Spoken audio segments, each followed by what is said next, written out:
Good morning सबको। जो भी लोग बोर्ड एग्जाम्स के लिए अभी प्रिपेयर कर रहे हैं उनके लिए magnetic effect of electric current बहुत एक इंपॉर्टेंट चैप्टर है, और उसमें भी ये जो टॉपिक्स हैं ये बोर्ड एग्जाम्स में बहुत फ्रीक्वेंटली पूछे जाते हैं, तो अच्छे से कीजिएगा। देखो, एक टॉपिक कौन कौन से कवर किए जाएंगे।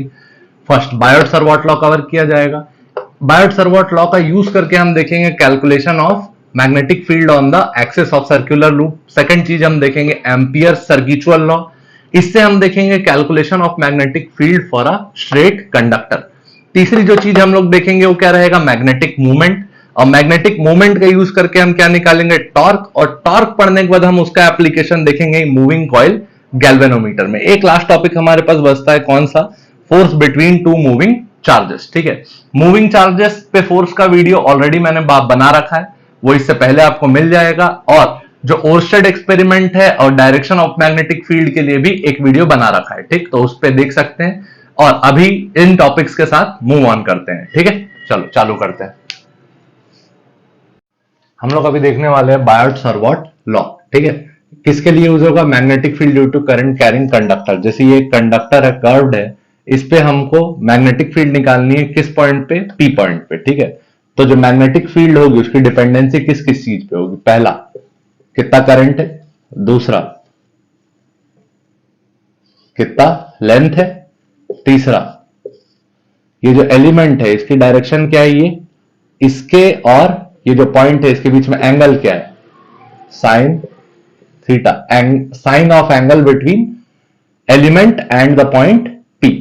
ठीक, और चौथा डिपेंडेंसी रहेगा किस पे, 1/r² पे, मतलब distance between element and the point. तो ये मॉड आर हो गया, मॉड आर का स्क्वायर। अब इसको सबको कंबाइन करके लिख दोगे तो क्या हो जाएगा, magnetic field vector depends on I D L sine theta upon mod R square along R cap. किस डायरेक्शन मैग्नेटिक फील्ड है, आर कैप। ठीक, तो ये जो मैग्नेटिक फील्ड हो गई ये किसके इक्वल होगी, इक्वालिटी। जब प्रोपोर्शनैलिटी हटेगा तो इक्वालिटी लगेगी, क्या लगेगा, mu naught by 4 pi I D L. अब देखो ये साइन थीटा और आर कैप को अपन चेंज कर लेते हैं। आर कैप का मतलब क्या होता है, यूनिट वेक्टर। क्या होता है, यूनिट वेक्टर। तो इसका वैल्यू कितना हो जाएगा, पूरा पूरा R vector upon modulus of that vector. ये इलेक्ट्रोस्टैटिक्स में भी किए थे, तो ये चेंज हो गया, I D L R sine theta upon एक आर नीचे आ गया तो नीचे क्या हो गया, मॉड आर का क्यूब। अब देखो D L R sine theta, तो इसको क्या लिख सकते हैं, magnetic field equal to mu naught by 4 pi I D L cross R upon R cube. ये हो गया क्या, मैग्नेटिक फील्ड का इक्वेशन किसके लिए, बायोट-सावर्ट लॉ के लिए। और किस फॉर्म में है ये, वेक्टर फॉर्म में है। ठीक, ये हो गया हमारे पास थ्योरी। अब इसका एक एप्लीकेशन बोर्ड एग्जाम्स में दिया गया है, क्या, calculation of magnetic field due to a current carrying ring, वो देखेंगे। देखो, अब ये डिराइव करेंगे किसके लिए, magnetic field due to a current carrying ring on its axis. अब एक्सिस में अगर डिराइव कर रहे हो तो क्या करना पड़ेगा, एक्सिस का जो पॉइंट है उसका डिस्टेंस चाहिए, इसका नाम रख लेते हैं आर। अब ये हमारे पास क्या बन गया, एक राइट एंगल ट्राइंगल बन गया। तो ये आर का मॉड का वैल्यू कितना आ जाएगा, √a² प्लस x²। ये हो गया हमारे पास डिस्टेंस। अब देखो ये जो एलिमेंट है, ये एलिमेंट में करंट किस डायरेक्शन में जा रहा था एट दैट पॉइंट, डीएल का इस डायरेक्शन में जा रहा था। तो इन दोनों के बीच में जो एंगल बन रहा है, इस एंगल का नाम रख लेता हूं थीटा। ठीक, अब ये एंगल अगर थीटा है तो हमारे पास इसके कारण किधर बनेगा, इधर, ये भी एंगल क्या बनेगा, थीटा। ठीक है, सिमेट्रिक रिंग है तो ये भी क्या हुआ, थीटा, और ये भी क्या हुआ, थीटा। ठीक, तो इसका देखो सारे एलिमेंट्स का इधर बी है और इधर भी क्या है, बी। तो ऊपर क्या रहेगा, बी साइन थीटा, और नीचे क्या रहेगा, बी साइन थीटा। जो वर्टिकल कंपोनेंट है ये एक दूसरे को क्या करा दिए, कैंसल। ठीक है, जो हॉरिजॉन्टल कंपोनेंट है ये क्या बनेगा, इसका भी बी कॉस थीटा और इसका भी बी कॉस थीटा। ठीक, तो सारे एलिमेंट्स कौन से वाले बचेंगे हमारे पास, कॉस थीटा वाले। ठीक, कॉस थीटा वाले सारे के सारे एलिमेंट्स बच गए, तो हमारे पास फाइनल जो वैल्यू आएगी क्या रहेगी, 2b कॉस थीटा। ठीक, अब जैसे ही इसको आप लिख लिए, गलती हो गई। आज करेंगे बोर्ड में आने वाला fix question, magnetic field due to current carrying loop on the axis. ठीक, ये हमारा लूप है, ये हमारा पॉइंट है, पॉइंट और लूप के बीच का डिस्टेंस x है, लूप का रेडियस a है, और जो डिस्टेंस है dl यानी कंपोनेंट जो करंट एलिमेंट है उसका पॉइंट से कितना है r। ठीक, यहां सबसे बड़ा कंफ्यूजन लोगों को किसमें होता है, एंगल बिटवीन dl जो करंट एलिमेंट है और r है उसके बीच का एंगल हमेशा कितना रहेगा, 90 degree. dl is always perpendicular to r। ठीक है, और ये जो वर्टिकल एक्सिस है किसका, आपके लूप का, और उसके और r के बीच में जो एंगल है वो कितना है, थीटा। अब इस करंट एलिमेंट के कारण जो मैग्नेटिक फील्ड होने वाली है इसको किससे रिप्रेजेंट करेंगे, डी बी। ठीक है, तो इधर भी डी बी, अलग अलग एलिमेंट्स के कारण अलग अलग डायरेक्शन में मिलेगा। तो अब देखो यहां पे जो डीबी होगा, डीबी का साइन थीटा, और इधर भी क्या मिलेगा, डीबी का साइन थीटा। तो डीबी का जो साइन थीटा वाला एलिमेंट है वो नेट कितना हो जाएगा, 0। ठीक है, तो ये हमारे काम नहीं आएगा। ठीक, अब जो हमारा मेन कैलकुलेशन है वो किसमें चलेगा, देखो डीबी का कॉस थीटा, इसको साइन थीटा में आप इंटीग्रेट करेंगे तो पूरे लूप के लिए अपोजिट डायरेक्शन में मिलेगा और ये वैल्यूज क्या हो जाएंगी, कैंसल। लेकिन जो कॉस थीटा वाला एलिमेंट है वो क्या हो जा रहा है, ऐड। तो यहां क्या लिख सकते हो, magnetic field net is equal to integration of D B cos theta, कहां से कहां तक, 0 से कंप्लीट लूप। कंप्लीट लूप के लिए क्या लिखोगे, 2 पाई आर।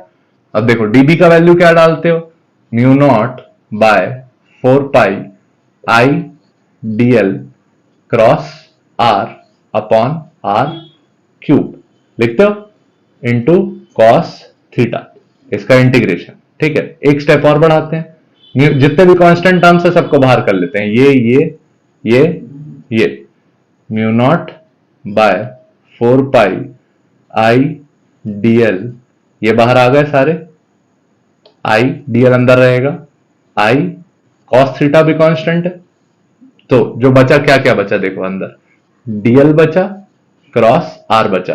अब डीएल क्रॉस आर, डीएल और आर के बीच में एंगल कितना है, 90 डिग्री। तो याद रखिएगा जब भी दो वेक्टर्स के बीच का एंगल 90 डिग्री हो जाए तो ए और बी का जो क्रॉस प्रोडक्ट है किसके बराबर होता है, mod A mod B sine theta. Sine 90 का वैल्यू 1, तो मॉड ए मॉड बी। ठीक, डायरेक्शन चेंज हो जाएगी, लेकिन यहां पे वैल्यू क्या आ जाएगा, म्यू नॉट बाय 4 पाई नीचे आर क्यूब, आर बाहर आ गया, आई कॉस थीटा, आर अंदर क्या बचा, डी एल। ठीक, नीचे क्या है, आर क्यूब, तो ये एक आर और एक आर कैंसल। आपके पास जो वैल्यू आई वो क्या आई, mu naught by 4 pi I cos theta by are square. अभी देखो ये जो डीएल है ये कहां से होना है इंटीग्रेट, 0 से टोटल लूप। जो डीएल था वो हमारा छोटा सा करंट एलिमेंट था, तो पूरे लूप के लिए कितना हो जाएगा, पूरा लूप सर्कुलर है तो पूरे लूप के लिए इंटीग्रेशन डीएल का वैल्यू याद रखिएगा क्या होगा, 2 पाई इंटू रेडियस, रेडियस किससे डिनोट किया, ए से, तो 2 पाई ए। ये भी ध्यान रखिएगा 0 से कंप्लीट लूप के लिए। तो आपको वैल्यू क्या मिलेगी, 2 पाई ए। ठीक, अब इसको साथ में लिख लेते हैं और लास्ट हमारे पास जो वेरिएबल बच गया वो क्या बच गया, कॉस थीटा। कॉस थीटा का वैल्यू निकालेंगे और ये क्वेश्चन हो जाएगा खत्म। अब देखो ये जो ट्राइंगल बना है हमारे पास, यहां पे ये एंगल थीटा है, ये साइड ए है, ये साइड एक्स है और ये साइड आर है। तो जिधर थीटा होता है वहां हमारा क्या होता है, बेस। तो ये हमारा हो गया क्या, बेस, और लॉन्गेस्ट साइड हमारा क्या हो गया, हाइपोटेनियस। तो हमारे पास जो cos थीटा की वैल्यू आएगी, cos थीटा की वैल्यू क्या आएगी, बेस ए अपॉन, क्या लिखते हो, बेस अपॉन हाइपोटेनियस। तो बेस का वैल्यू कितना है, ए, हाइपोटेनियस का वैल्यू कितना है, आर। तो यहां से cos थीटा का वैल्यू क्या आ गया, ए अपॉन आर। cos थीटा का वैल्यू डाल देंगे, उसके बाद नीटली इसको मैं मिटा के सॉल्व कर दूंगा आगे। म्यू नॉट बाय 4 पाई आई, ठीक है, इंटू 2 पाई है, ये भी कांस्टेंट हो गया, two pi A cos theta का वैल्यू क्या लिखे, A by r, A by r, और ये क्या हो गया, पहले से तो क्या था आर स्क्वायर। ठीक, तो इसको अब यहां पे जो आया है इसको नीटली लिखेंगे ऊपर, ये वाला पार्ट को मैं इरेज कर रहा हूं। देखो ये वैल्यू क्या है, b equal to mu naught by 4 pi, mu naught upon 4 pi i into 2 pi a into A, तो 2 पाई a का स्क्वायर। ठीक है, नीचे क्या हो गया, r का क्यूब, r का क्यूब। ठीक, जैसे ही इस r की वैल्यू आप पुट कर देंगे वैसे ही ये क्वेश्चन सॉल्व हो जाएगा और आपके पास मैग्नेटिक फील्ड की इंटेंसिटी रेडी होगी। तो ये r की वैल्यू आएगी कितनी, देखो ये आपके पास राइट एंगल ट्राइंगल था 90 डिग्री वाला, तो r का वैल्यू क्या हो जाएगा, रूट ओवर बेस का स्क्वायर प्लस परपेंडिकुलर का स्क्वायर।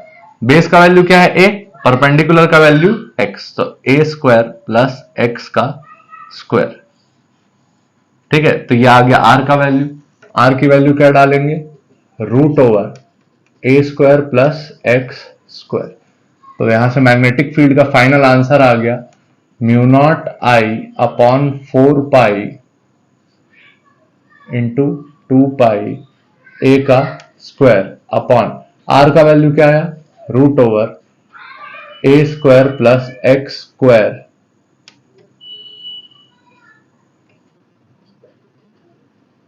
का क्यूब। तो इसको कैसे लिखेंगे, फाइनल आंसर याद रखिएगा, b equal to mu naught upon 4 pi 2 pi A square upon A square plus x square, power में ऊपर 3 है और रूट को क्या लिख सकते हो, पावर में 1 अपॉन 2। तो ये आ गया मैग्नेटिक फील्ड इंटेंसिटी किसके लिए, on axis due to a ring. ठीक, तरीका याद रखिएगा, ये वीडियो को 2 से 3 बार देखिए और प्रैक्टिस कीजिए। ठीक है, आपको बनेगा और ये क्वेश्चन पक्का आता है बोर्ड में, तो अच्छे से करना है।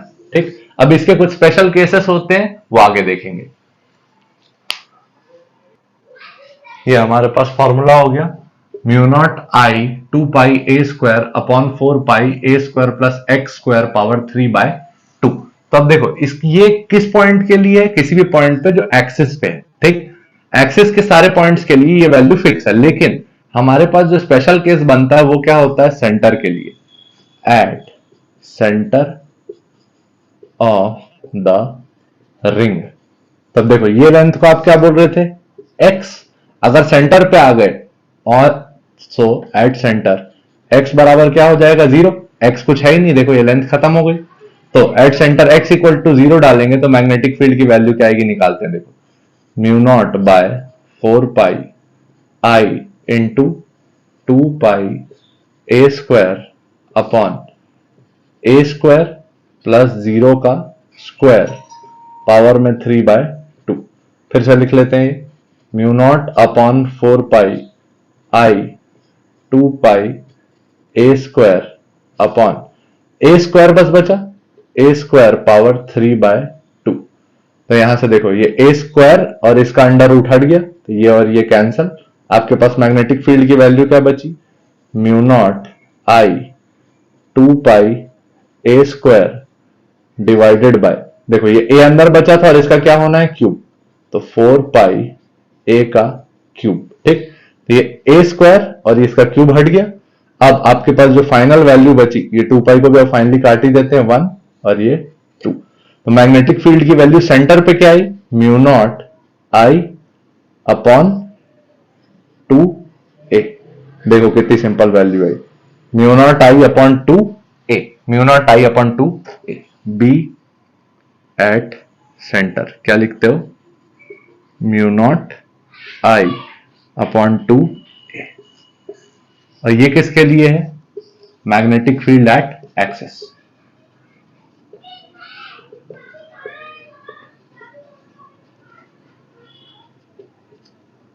ठीक है, ये दो केसेस बहुत अच्छे से याद रखेंगे, एक एक्सिस के लिए और एक सेंटर के लिए। ठीक, आगे बढ़ाते हैं।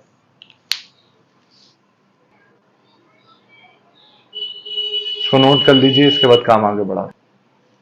बी एक्सिस का वैल्यू फिर से एक बार रिवाइज कर लेते हैं, mu naught by 4 pi I 2 pi plus x square power 3/2 और सेंटर के लिए mu naught I by 2 A.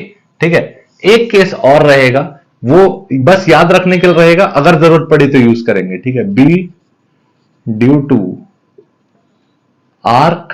Arc क्या होता है, देखो सर्कल का एक पार्ट, तो ये आर्क कितना एंगल सबटेंड कर रहा है सेंटर पे, मान लो थीटा। ठीक है, तो इसके लिए कितना रहेगा एट सेंटर। ठीक है, ये भी ध्यान रखना, mu naught by 4 pi I bye A, mu naught by 4 pi I bye A into theta. और थीटा को किस में लेना है, इन रेडियन। रेडियन मतलब 180 डिग्री का वैल्यू क्या डाल देंगे, पाई। ठीक है, और 60 डिग्री के लिए पाई/3, 90 डिग्री के लिए पाई/2, वही वाला वैल्यू। 90 डिग्री के लिए क्या लिखते हो, पाई/2। ठीक है, तो ये हमारे पास टोटल वैल्यूज रहेगी किसकी, मैग्नेटिक फील्ड की, एक्सिस पे सेंटर पे। और अगर पूरा सर्कल ना रहे तो आर्क के लिए म्यू नॉट बाय 4 पाई, जितना भी करंट चल रहा है आई बाय सर्कल का रेडियस ए इंटू थीटा क्या रहेगा, कितने एंगल की आर्क है। ठीक है, थीटा किस में लेना है, रेडियन में, मतलब 180 डिग्री का वैल्यू क्या रहेगा, पाई। ठीक, ये हो गया मैग्नेटिक फील्ड ड्यू टू। अगली जो अपनी चीज जो हम पढ़ने वाले हैं वो है एम्पियर सर्किचुअल लॉ। ठीक है, ये लॉ क्या बोलता है कि इंटीग्रेशन, क्लोज्ड इंटीग्रेशन, ठीक है, of magnetic field over a length in a closed path is equal to mu naught times current enclosed by it। इसको स्टेटमेंट को लिखते भी हैं, लिखेंगे तो क्या लिखेंगे, line integral of magnetic field over a closed loop is equal to product of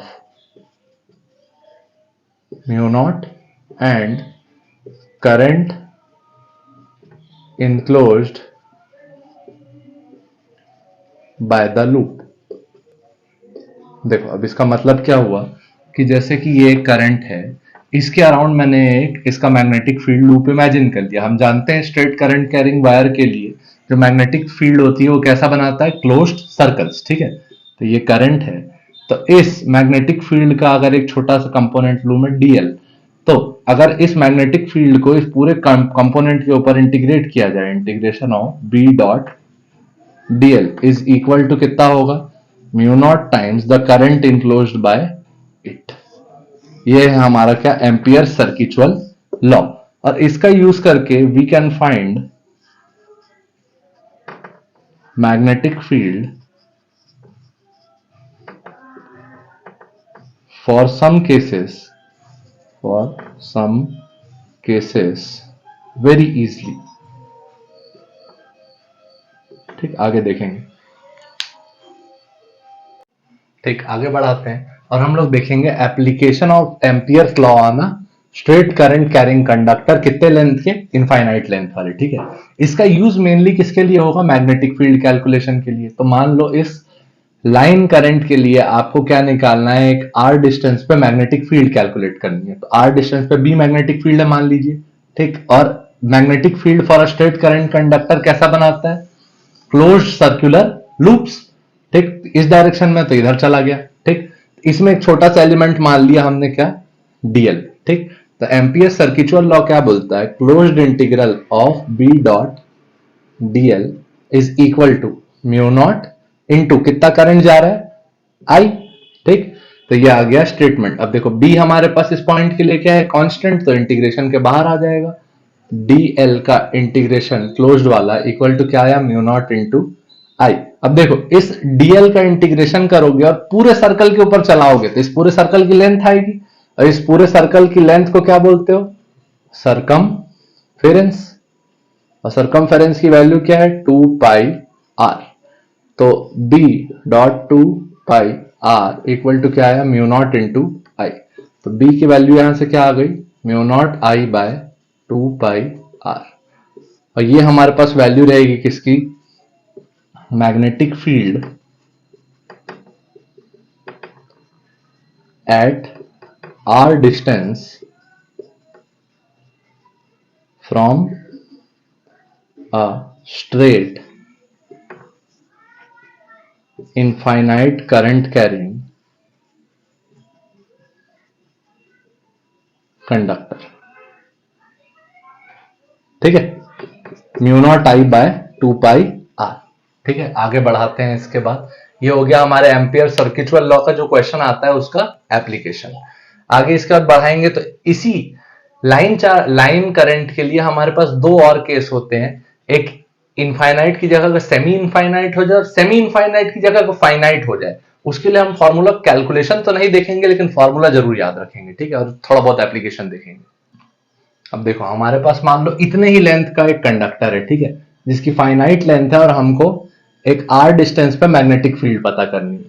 तो आर डिस्टेंस पे मैग्नेटिक फील्ड पता करने के लिए हम इस ऊपर वाले पॉइंट और नीचे वाले पॉइंट से आर डिस्टेंस पे एक लाइन डालेंगे और इसके सेंटर से आर तक एक लाइन बनाएंगे। ठीक है, ये वाले एंगल को लेंगे अल्फा और ये वाले एंगल को लेंगे बीटा।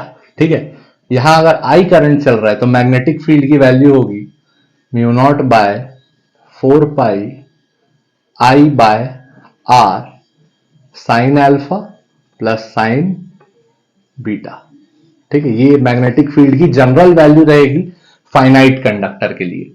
ठीक है, अब देखो अगर सेमी इनफाइनाइट हो गया, for semi infinite, semi infinite मतलब क्या हो गया कि एक जगह फाइनाइट है और ऊपर की तरफ क्या है, इनफाइनाइट। तो ये एंगल देखो यहां पे क्या बना, एक एंगल बना ये वाला और दूसरा एंगल यहीं पे बना। तो एक एंगल इनफाइनाइट है तो ये कितना वैल्यू देगा, 90 डिग्री, पूरा लाइन सीधा हो जाएगा। और दूसरी वैल्यू कितनी मिल रही है, 0 डिग्री। तो सेमी इनफाइनाइट के लिए वैल्यू क्या है देखना, b equal to mu naught by 4 pi I by R sine 90 plus sine 0। तो यहां से वैल्यू क्या है, b equal to mu naught by 4 pi I by R. Sine 90 का वैल्यू क्या हो गया 1, साइन 0 का वैल्यू 0। ये हमारा फाइनल आंसर। तो ये सेमी इनफाइनाइट के लिए याद रखिएगा, फाइनाइट के लिए याद रखिएगा, और इनफाइनाइट के लिए हमने क्या निकाला, फॉर इनफाइनाइट वायर क्या हो जाएगा, mu naught I by 2 pi R. ठीक है, ये तीनों इक्वेशन याद रखिएगा। अगले वीडियो में हम इसका क्या देखेंगे, एप्लीकेशन। ठीक, कम से कम इतना पार्ट अच्छे से करके रखिए, अगले वीडियो में देखते हैं। ठीक ठीक, आगे बढ़ते हैं। ठीक, अगला ये हमारा टॉपिक रहेगा force on a current carrying conductor in a magnetic field. ठीक है, अगर एक करंट कैरिंग कंडक्टर है जिसमें आई करंट चल रहा है और एक मैग्नेटिक फील्ड है बी, ठीक है, और इस मैग्नेटिक फील्ड और करंट के बीच का एंगल है मान लो थीटा। ठीक है, तो इस करंट कैरिंग कंडक्टर पे कितना फोर्स लगेगा, F equal to I L cross B. कितना फोर्स लगेगा, आई एल क्रॉस बी। ठीक, एल और बी का क्या रहेगा, क्रॉस प्रोडक्ट। ठीक, तो इससे हमको यह पता चल रहा है कि direction of the force cross product है is perpendicular to both length और direction of current and magnetic field और डायरेक्शन ऑफ करंट दोनों के क्या रहेगा, परपेंडिकुलर, क्या, direction of the magnetic force on the conductor. ठीक ठीक, चार्ज की तरह। अब यहां ये बात हो गई तो इसका और रिलेशन बढ़ाते हैं। आई एल क्रॉस बी है तो वैल्यू क्या आ जाएगा, I L B sine theta. ठीक, I L B sine theta, और जो डायरेक्शन रहेगा वो क्या रहेगा, perpendicular to both direction of current and the magnetic field. ठीक, ये पहली बात हो गई। अब इसमें कुछ स्पेशल केसेस बनते हैं, जैसे कि case number 1, when theta is equal to 0 degree, मतलब current is parallel to magnetic field. Current और मैग्नेटिक फील्ड अगर पैरेलल है तो फोर्स का अमाउंट कितना रहेगा, आई एल बी साइन 0। तो यहां पे फोर्स का वैल्यू कितना आएगा, 0 न्यूटन। ठीक है, मतलब अगर करंट और मैग्नेटिक फील्ड की डायरेक्शन सेम हुई तो अमाउंट ऑफ फोर्स क्या होगा, जीरो। ठीक है। और case number two when theta is equal to 90 degree, मतलब इन दोनों के बीच में क्या हो जाए, 90 डिग्री एंगल बने, किसके बीच में, direction of current and magnetic field के बीच में। तो वैल्यू क्या आएगा, आई एल बी साइन 90, इसका मतलब F इक्वल टू क्या हो गया, आई एल पी। ठीक, ये ध्यान रखिएगा। ये दो स्पेशल केस है किसके लिए, व्हेन 0 डिग्री और व्हेन 90 डिग्री। ठीक है, ये हो गया force on a current carrying conductor जब हमको लेंथ पता हो। ठीक, अब ये कंडक्टर कैसा था, स्ट्रेट था। अगर स्ट्रेट ना होता तब हम क्या करते, अगला केस हो रहेगा वो देखते हैं। ठीक, अब देखो, अगर ये जो कंडक्टर है ये कैसा हो जाए, नॉट स्ट्रेट, अगर स्ट्रेट ना हो तब क्या करेंगे, जैसे मान लो कंडक्टर इस तरह का हो गया और ये हमारी मैग्नेटिक फील्ड है। ठीक है, ये मैग्नेटिक फील्ड और ये कंडक्टर में करंट। ठीक है, तो इस केस में हम क्या लेंगे, छोटे छोटे एलिमेंट लेंगे और ये छोटे छोटे एलिमेंट्स को हम क्या करेंगे, हर एलिमेंट के लिए अलग अलग फोर्स निकल के आएगा और उन एलिमेंट्स को ऐड कर लेंगे और फाइनल क्या बताएंगे, मैग्नेटिक फोर्स। ठीक है, तो फोर्स का वैल्यू यहां क्या लिखोगे, आई डीएल क्रॉस बी, आई डीएल क्रॉस बी। डीएल को हर जगह इंटीग्रेट करते चलेंगे। मान लो ये हमारा पॉइंट है ए और ये हमारा पॉइंट है, कुछ और ले लेते हैं क्यों बी यूज कर लिए, तो ए से डी, ए से डी। तो ये वैल्यू जब इंटीग्रेट हो जाएगी तो हमारे पास अवेलेबल क्या होगा, फोर्स। ठीक, और यहां भी फोर्स का जो डायरेक्शन रहेगा, फोर्स इज ऑलवेज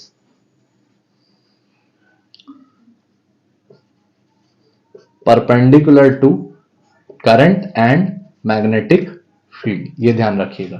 ठीक है, आई डीएल क्रॉस बी। ठीक, अब इस पे देखते हैं छोटे मोटे क्वेश्चंस, उसके बाद आगे बढ़ेंगे। ठीक, ये हमारे पास हमारा क्वेश्चन है, find the force on a straight conductor of length 2 metre. तो लेंथ कितना हो गया हमारे कंडक्टर का, 2 metre, carrying a current of I is equal to 2 ampere kept in a uniform magnetic field of 2 tesla. Magnetic field का strength कितना हो गया, 2 टेस्ला। ठीक, और angle between current and magnetic field theta equal to कितना दिया है, 60 degree. तो अभी भी क्या पड़ा, force equal to I L cross B. ठीक है, तो यहां से रिजल्ट क्या निकल के आया था, I L B sine theta. तो फोर्स का वैल्यू यहां से क्या आ गया, आई का वैल्यू 2, एल का वैल्यू फिर 2, बी का वैल्यू फिर 2 और साइन 60। ठीक, तो इसको सॉल्व करोगे तो हमारे पास जो नेट वैल्यू आएगी उसको आगे लिखते हैं। ठीक है, इसको उठा कहां लिख रहा हूं, यहाँ पे फोर्स इक्वल 2 इंटू 2 इंटू 2 क्या हो गया, 8, साइन 60 का वैल्यू क्या हो गया, √3/2। तो 2 1 और 2 4, फोर्स का वैल्यू क्या आ गया, 4√3 न्यूटन। ठीक, 4√3 न्यूटन किसका वैल्यू रहेगा, force applied on the conductor. और इसकी जो डायरेक्शन रहेगी वो दोनों के परपेंडिकुलर रहेगी, किसके, करंट के डायरेक्शन के और मैग्नेटिक फील्ड के डायरेक्शन के। तो ये इसका फंडामेंटल क्वेश्चन है। ठीक है, एक क्वेश्चन देखते हैं वेक्टर बेस्ड, आगे देखते हैं ना। ये हमारे पास आगे का क्वेश्चन है, find the force applied on a current, current कितना है, 3 एम्पियर, लेंथ किस डायरेक्शन में दी है, 2i cap plus 3j cap, और इसका जो मैग्नेटिक फील्ड है इसका क्या है, 4j कैप टेस्ला। ये हो गया मीटर में। ठीक, तो अब यहां पे हमको फिर से फोर्स का इक्वेशन क्या मिल जाएगा, आई एल क्रॉस बी।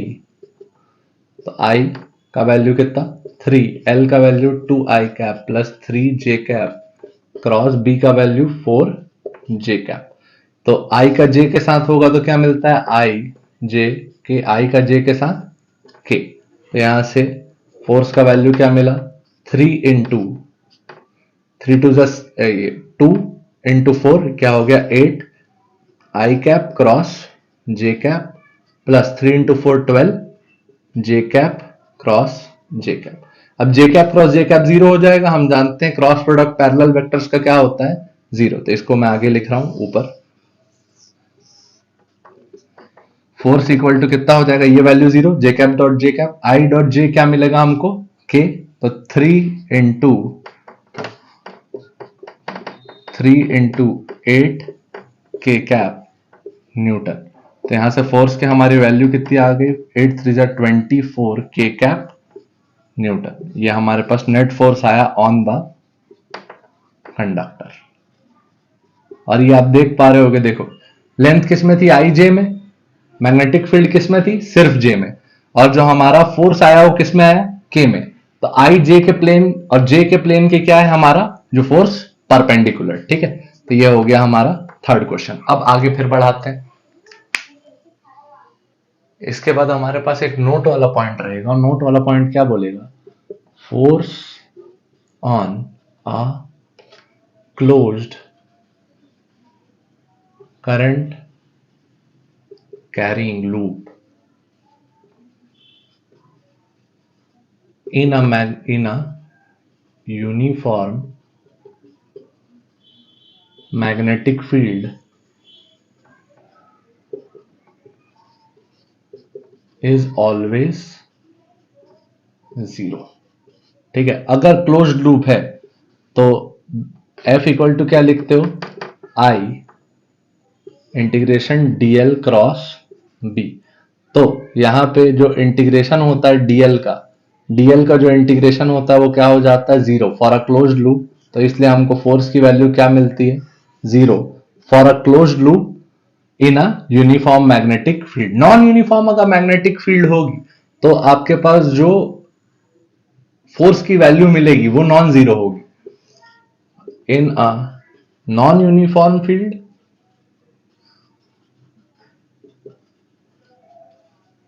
जो आपके पास फोर्स की वैल्यू आएगी वो क्या आएगी, नॉन जीरो आएगी, unequal to zero for a closed loop. ठीक, ये ध्यान रखिएगा, जहां भी क्लोज्ड लूप हुआ और यूनिफॉर्म मैग्नेटिक फील्ड हुई तो फोर्स की वैल्यू क्या होगी, हमेशा जीरो। ठीक, आगे बढ़ाते हैं।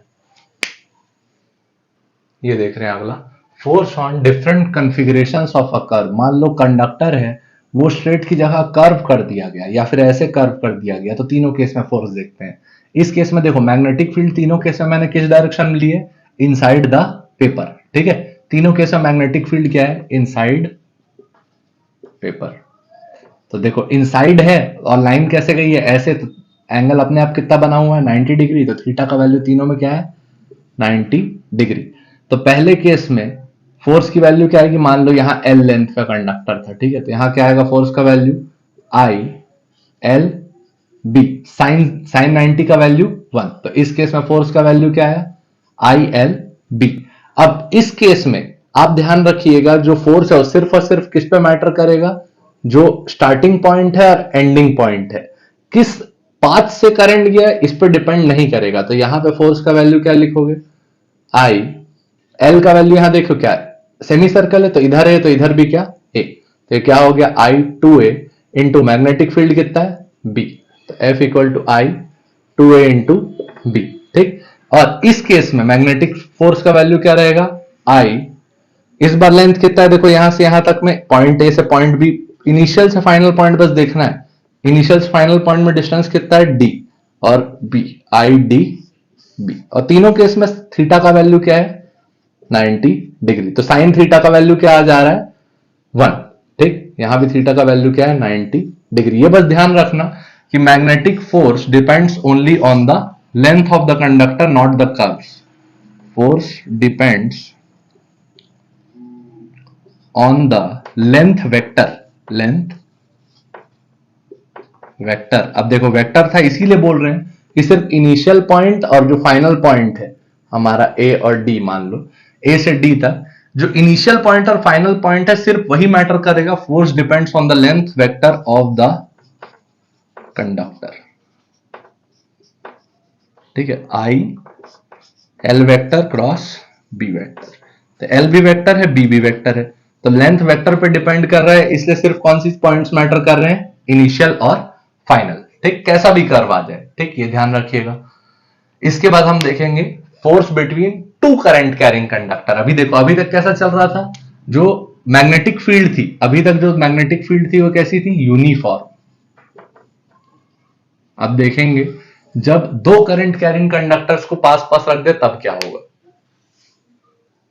अब अगला जो हमारा टॉपिक है ये क्या है, force between to parallel current carrying conductor. जब दो कंडक्टर है तब क्या करना है, देखो एक के कारण हम क्या निकालेंगे, मैग्नेटिक फील्ड, और दूसरे पे क्या निकालेंगे, मैग्नेटिक फोर्स। तो देखो एक के कारण मैग्नेटिक फील्ड निकलेगा, वो क्या होगा, B1। ये क्या है, magnetic field due to current 1, magnetic field due to current 1, क्या लिखोगे, mu naught I upon 2πr।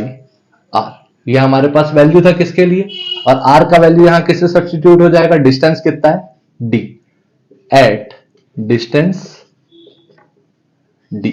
Distance d पर मैग्नेटिक फील्ड की वैल्यू कितनी है, वायर नंबर 1 के कारण mu naught current 1 upon 2πd। ठीक, अब मैग्नेटिक फोर्स के लिए आपने क्या इक्वेशन लिखा, I L क्रॉस B। ठीक है, तो अब देखो ये जो हमारा I है ये कौन सा वाला है, जिसपे फोर्स लगने वाला है, force on conductor 2। Force on conductor 2 है तो क्या हो गया, I2 L2। ठीक है, और मैग्नेटिक फील्ड किसकी है, B1। ठीक, तो ये हो गया म्यू, ये इसको डालते हैं इधर लेके आ रहा, कितना लिखोगे, I2। अब देखो ये भी जो लेंथ थी इसकी भी इनफाइनाइट थी, इसकी भी इनफाइनाइट है, तो I L B, B का वैल्यू डालते हैं, B का वैल्यू आप क्या डालोगे, mu naught I1 upon 2πd। ये आ गया आपके पास magnetic force on conductor number 2, और मैग्नेटिक फोर्स के लिए ये उसकी length mu naught I1 2πd। और यहां पे जो मैग्नेटिक फील्ड है, देखो इसके कारण मैग्नेटिक फील्ड इनसाइड रहेगी, करंट ऊपर है, तो दोनों के बीच का एंगल कितना था, theta equal to 90 degree between B and I। ठीक है, तो साइन थीटा का वैल्यू क्या हो गया 1, फोर्स की वैल्यू क्या आ गई, IL mu naught I1 2πd। इसको साथ साथ लिखोगे तो कैसा लिखोगे, mu naught I1 I2 L upon 2πd। ये क्या है, फोर्स ऑन कंडक्टर नंबर 2। ठीक, ये हो गया हमारे पास फोर्स बिटवीन टू कंडक्टर्स। ठीक है, आखिरी ये काम कर लेते हैं कि फोर्स का डायरेक्शन निकालना सीख लेते हैं। अच्छा, ये length of the conductor number 2 होगी। ठीक है, length of the conductor number 2, यहां भी length of the conductor number 2, जिस पे फोर्स लग रहा है उसकी लेंथ पे डिपेंडेंट है फोर्स। ठीक, अब देखते हैं डायरेक्शन ऑफ द मैग्नेट, जो हमारा ये टॉपिक है direction of the magnetic force, ये किस थ्योरम पे डिपेंडेंट है, फ्लेमिंग्स लेफ्ट हैंड रूल। ठीक है, फ्लेमिंग्स लेफ्ट हैंड रूल पे डिपेंडेंट है क्या, डायरेक्शन ऑफ मैग्नेटिक फोर्स। तो इसके लिए याद रखिएगा, force field current, force field current, your thumb shows the direction of magnetic force, your index finger shows the direction of magnetic field and your middle finger gives the direction of current। ठीक, और तीनों हमेशा एक दूसरे के क्या रहेंगे, mutually perpendicular. ठीक है, तीनों के बीच का एंगल कितना है, हमेशा 90 डिग्री। अगर आपने इसको चूज किया इंडेक्स फिंगर, तो इंडेक्स फिंगर जो होगी आपका किसके तरफ पॉइंट करेगी, मैग्नेटिक फील्ड। ठीक है, और जो आपकी मिडिल फिंगर रहेगी, तीनों के बीच का एंगल हमेशा कितना, 90 डिग्री। मिडिल फिंगर रहेगी वो किसके तरफ पॉइंट करेगी, करंट की तरफ। और जो आपका थंब रहेगा, थंब किसके तरफ पॉइंट करेगा, मैग्नेटिक फोर्स की तरफ। ठीक है, ये ध्यान रखिएगा। ठीक, ये हो गया फ्लेमिंग्स लेफ्ट हैंड रूल। और तीनों के बीच का जो एंगल है, angle between all the fingers,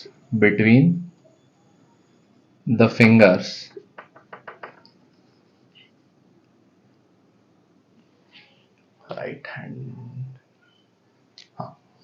fingers is always 90 degree. ठीक, ये हो गया हमारा Fleming's left hand rule for defining magnetic force direction. ठीक, अब इस पे करते हैं क्वेश्चंस। अभी हम लोग देखने वाले हैं Biot-Savart law in form of charge and its velocity. मतलब हम मैग्नेटिक फील्ड का कैलकुलेशन देखने वाले हैं कब, जब हमको एक चार्ज दिया हो और उसकी कोई वेलोसिटी हो। तो ये चार्ज है, ये v वेलोसिटी से मूव कर रहा है, ठीक है, और इस पे चार्ज q है। तो इससे r डिस्टेंस की दूरी पे हमको अगर पूछा जाए कि मैग्नेटिक फील्ड कितनी है, अब देखो आपको बोला गया था कि मूविंग चार्ज को ही क्या बोला जाता है, करंट। तो ये मूविंग चार्ज क्या क्रिएट कर रहा है, एक करंट, और इस करंट के कारण क्या डेवलप हो रही है, मैग्नेटिक फील्ड, ठीक है। तो इसके लिए हम मैग्नेटिक फील्ड की वैल्यू लिखेंगे mu naught upon 4 pi Q V cross R upon R cube, ठीक है। सेम ये किसके तरफ रहे, किसकी तरफ रहेगा, देखो अगर आपके पास मैग्नेटिक फील्ड ड्यू टू एक लाइन करंट लिखते थे तो क्या लिखते थे, mu naught by 4 pi I DL cross R by R cube, ठीक है। तो बस यहां क्या चेंज हो गया, आई चेंज हो गया क्यू से, डीएल चेंज हो गया वी से, और आर चेंज हो गया आर से, ठीक है। तो ये करंट से चेंज हो गया किसमें, चार्ज में, ठीक है। तो ये याद रखेंगे। अब अगर इसको वेक्टर फॉर्म में ना लिखे तो हम क्या लिख सकते थे, mu naught by 4 pi Q V R sine theta divided by R cube. तो ये एक आर और एक आर कैंसिल, तो इसकी वैल्यू क्या आ जाती, b equal to mu naught by 4 pi Q we sine theta upon are square, ठीक है। ये क्या है, magnetic field at point at a distance r from charge. r distance पे जब हम मैग्नेटिक फील्ड निकालेंगे तो वैल्यू क्या होगी, mu naught by 4 pi Q we sine theta upon are square, ठीक। ये हो गया magnetic field due to moving charge, जो when its velocity is v, ठीक। अब देखते हैं ये इसका यूज करके हम देखेंगे नेक्स्ट जो हमारा टॉपिक रहेगा इसी का यूज करेंगे, ठीक है। इसका यूज करके क्या क्या बनाएंगे, magnetic force between two moving charges. जब दो चार्जेस मूव करेंगे तो उनके बीच मैग्नेटिक फोर्स, और साथ में क्या देखेंगे, इलेक्ट्रिक फोर्स, और इन दोनों के बीच में क्या देखेंगे हम, रिलेशन, ठीक है। नेक्स्ट टॉपिक ये रहेगा, तो इस पे मूव ऑन करते हैं। ये याद रखिएगा, mu naught by 4 pi Q we sine theta upon are square. Sine theta क्या है, angle between velocity and R, the point P, ठीक है। Theta is angle between v and r, ठीक है, क्या है, थीटा, ठीक है। आगे बढ़ाते हैं। देखो ये हम लोग देखने वाले हैं force between two moving charges. देखो सबसे पहले तो ये चार्ज Q1 है और ये चार्ज Q2 है, दोनों चार्जेस है, इनके कारण अगर पॉजिटिव हैं तो इन दोनों के बीच क्या लगेगा, एक रिपल्सिव फोर्स लगेगा, किसके कारण, इलेक्ट्रोस्टैटिक फोर्स के कारण। तो Fe, और इस पे भी क्या लग रहा है, Fe। इलेक्ट्रोस्टैटिक फोर्स का वैल्यू क्या होता था, K Q1 Q2 अपॉन इन दोनों के बीच का डिस्टेंस कितना है, मान लेते हैं R, तो R का स्क्वायर। ये इन दोनों के बीच का क्या हो गया, इलेक्ट्रोस्टैटिक फोर्स, ठीक है। अब मैग्नेटिक फोर्स के लिए क्या करने वाले हैं हम, हमने अभी अभी देखा था जब दो वायर्स थी तो हम एक वायर का मैग्नेटिक फील्ड निकालते थे और दूसरी वायर पे क्या निकाल लेते थे, फोर्स। और अभी भी मैग्नेटिक फील्ड निकालना सीखा किसी एक के कारण, तो B1 का वैल्यू क्या होगा, mu naught by 4 pi Q V1, V1 के कारण निकाल रहे हैं, कितने डिस्टेंस पे, R डिस्टेंस पे, V1 क्रॉस R अपॉन क्या लिखे, R क्यूब, ठीक है। अब देखो R और V के बीच में एंगल कितना है, 90 डिग्री। तो इसको सॉल्व कर लेते हैं, mu naught by 4 pi q Q1 V1 R sine, दोनों के बीच में एंगल 90 अपॉन आर क्यूब। तो ये एक आर कैंसल। मैग्नेटिक फील्ड 1 की वैल्यू क्या आ गई, mu naught by 4 pi Q V1 sign 90 का वैल्यू 1 अपॉन आर स्क्वायर। ये आ गया magnetic field due to magnetic, इस पॉइंट का नाम रख लेते हैं मान लो A, magnetic field at point A due to Q1। ठीक है, ए पॉइंट पे मैग्नेटिक फील्ड किसके कारण, Q1 के कारण। ठीक है, ये हो गया आपके पास B1। अब हमको मैग्नेटिक फोर्स किस पे निकालना है, Q2 पे। तो फॉर लिख लेते हैं, for magnetic force on Q2 क्या लिखते थे, मैग्नेटिक फोर्स चार्ज पे, force equal to Q V cross B लिखते थे। तो देखो फोर्स किस पे निकाल रहे हो, Q2 पे, तो चार्ज भी कौन सा होगा, Q2। वेलोसिटी भी किसकी होगी, V2 की। लेकिन किसकी फील्ड के कारण फोर्स निकाल रहे हो, Q1 की, जिसका नाम क्या है, B1। तो QVB1 ये आ गया magnetic force on Q2 due to Q1। ठीक, तो ये आ गया Q2। अब देखो इसका भी मैग्नेटिक फील्ड किस डायरेक्शन में, इनसाइड द पेपर है, और जो इसकी वेलोसिटी है ये परपेंडिकुलर डायरेक्शन में। तो इन दोनों के बीच का थीटा फिर से कितना हो गया, 90 डिग्री, थीटा 1 यहां पे। ठीक है, तो QV2 B1 साइन 90। ठीक, तो मैग्नेटिक फोर्स का वैल्यू क्या आ गया, Q2 V2 B1। ठीक, अब B1 की वैल्यू डाल देते हैं तो हमारे पास फाइनल मैग्नेटिक फोर्स की वैल्यू होगी सामने। ठीक है, डालते हैं, देखो magnetic force equal to Q2 V2, magnetic force की वैल्यू, मैग्नेटिक फील्ड की value mu naught by 4 pi Q1 V1 Q1 V1, एक सेकंड ना, Q1 V1 by are square. ये हो गया मैग्नेटिक फोर्स। ठीक, इसको साथ में ऊपर क्लीनली लिख लेते हैं। मैग्नेटिक फोर्स की वैल्यू कितनी आई, mu naught by 4 pi Q1 Q2 Q1 Q2 V1 V2 V1 V2 upon are square. तो यह आ गया हमारा मैग्नेटिक फोर्स। ठीक है, यह आ गया हमारा मैग्नेटिक फोर्स। ठीक, अब इसको अगर हम इक्वेशन नंबर 1 डाल दें, ठीक है, और इसको हम डाल दें इक्वेशन नंबर 2, तो यहां तक आप नोट कर लीजिए, फिर मैं मिटाता हूं और हम इन दोनों का क्या निकालेंगे, रेशियो। ठीक, देखते हैं हमने क्या क्या किया, फिर से बता रहा, इलेक्ट्रोस्टैटिक फोर्स दो चार्जेस के बीच में क्या होगा, K Q1 Q2 by are square. Magnetic force हमको किस पे निकालना था, Q2 पे, तो इसके कारण हमने क्या निकाला, Q1 के कारण इस पॉइंट पे मैग्नेटिक फील्ड B1, तो म्यू नॉट बाय 4 पाई, अभी अभी मैग्नेटिक फील्ड निकालना सीखा, Q1 V1 cross R by R cube, दोनों के बीच में एंगल 90 डिग्री, तो साइन 90 का वैल्यू 1, मैग्नेटिक फील्ड का वैल्यू क्या आया, mu naught by 4 pi Q V1 by are square. ठीक, ये डेरिवेशन इंपॉर्टेंट है इसलिए करा रहा हूं। ठीक, अब ये मैग्नेटिक फील्ड निकल गई किसके कारण, Q1 के कारण इस पॉइंट पे। अब जो मैग्नेटिक फोर्स है वो क्या होगा, क्यू वी क्रॉस बी। अब देखो किस चार्ज पे निकालना था, Q2, कितनी वेलोसिटी से भाग रहा था, V2, कौन से मैग्नेटिक फील्ड में था, B1। B1 का वैल्यू निकाल चुके हैं, कितना एंगल बन रहा था, 90 डिग्री। ठीक, ये हो गया Q2 V2 B1, B1 का वैल्यू डाल दिए तो हमारे पास मैग्नेटिक फोर्स की वैल्यू आ गई। ठीक है, ये हो गई हमारी बात। अब आगे बढ़ाएंगे,